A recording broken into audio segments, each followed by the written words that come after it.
Un desastre natural que se produce en el país más tecnificado, con mayor tecnología del mundo y que nos permite ver este fenómeno como nunca antes lo pudimos ver, ¿no? Con imágenes aéreas, con un tsunami, con un maremoto, como nunca habíamos visto. Y uno se pregunta, y se lo preguntamos junto con Claudia Ariel Troisi, que es el jefe del Departamento de Geografía Naval, de Oceanografía, del Servicio de Geografía Naval, ¿cómo puede ser que en un país... ¿Qué tal? Bienvenido. Gracias, en un país con tanta tecnología, la alerta temprana no haya permitido que a los habitantes de la costa más cercana poder escapar al tsunami, ¿verdad? Bueno, el problema es que el epicentro de este sismo fue muy cerca de la costa, entonces hubo muy poco tiempo de preaviso, a pesar de que tienen todos los sistemas de alerta y todos los modelos para predecir qué es lo que va a ocurrir con esa onda, no dio tiempo suficiente para alertar a parte de la población.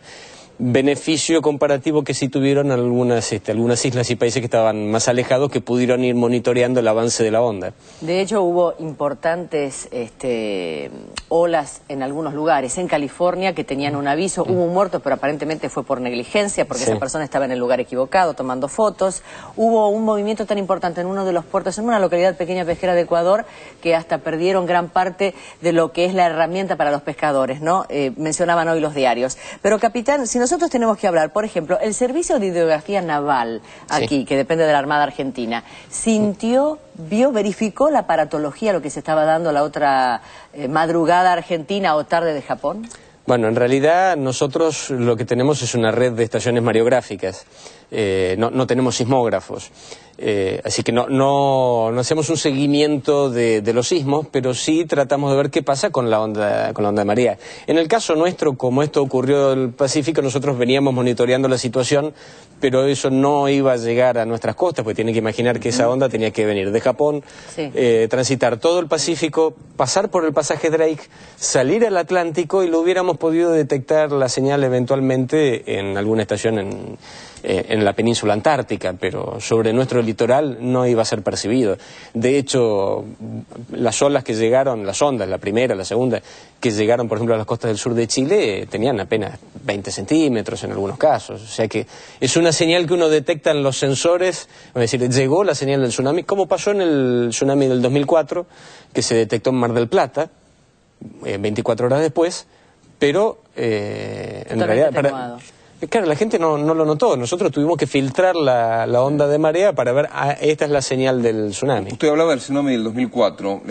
Además de ese, podemos sumar, por ejemplo, hace 3 años en Pisco, en Perú, el año pasado en Chile, ahora en Japón. Digamos, podríamos denominar el Pacífico como un océano de alto riesgo en comparación con el nuestro, con el Atlántico, que parecería ser más benigno para estas costas, ¿verdad? Bueno, en realidad lo que tenemos que entender es que la mayor parte de los casos, en el 97% de los casos, los tsunamis o los maremotos se generan por un sismo que tiene que reunir ciertas características, una determinada intensidad, normalmente que sea mayor de 7, que el movimiento sea vertical. Pues nosotros imaginamos que si la Tierra es una esfera elástica, tiene una corteza y tiene placas que están en movimiento. Esas placas, cuando están chocando, juntan presión, y en determinado momento esa presión se libera en forma de un sismo.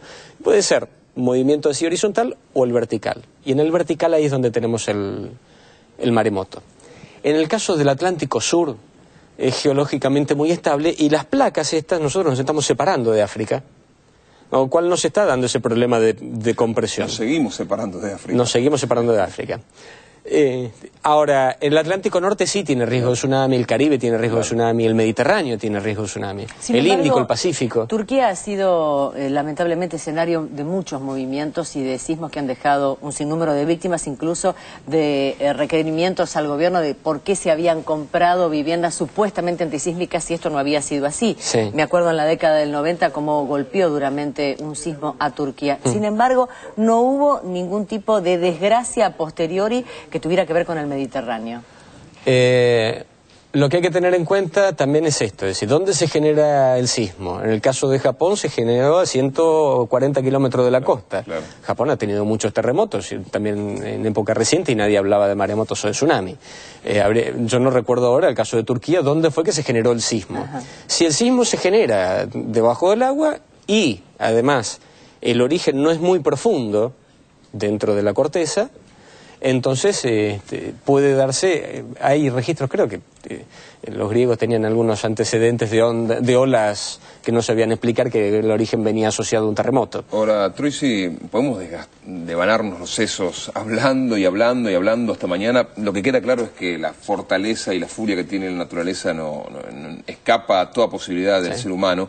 Y fíjese que la escala de Richter tiene hasta 9 puntos, ¿no? Sí. Y llegamos al 8,9, o sea, estamos hablando de un terremoto que supera cualquier tipo de expectativa, 60 bombas atómicas, todos los números estadísticas superan lo observado casi como uno de los terremotos más duros de la historia de la humanidad, ¿no? Uno de los más, el más intenso fue uno en Chile, en el siglo XX, 9 puntos. Ya escapando de la escala, ¿no? Estaba ya al tope de la escala, claro. Pero ya estamos hablando, de hecho el de Chile el año pasado fue 8.6, este fue 8.9 y uno parece, bueno, por 3 décimas no hay gran diferencia. Y como la escala no es lineal, en realidad la diferencia es muy importante. Sí, pero como usted decía, el problema adicional, en el caso de la onda que se genera, no es una ola como la que uno ve en la playa que rompe y se terminó. Es una pared de agua que viene arrastrando escombros, autos, casas, lavarropas. Todo.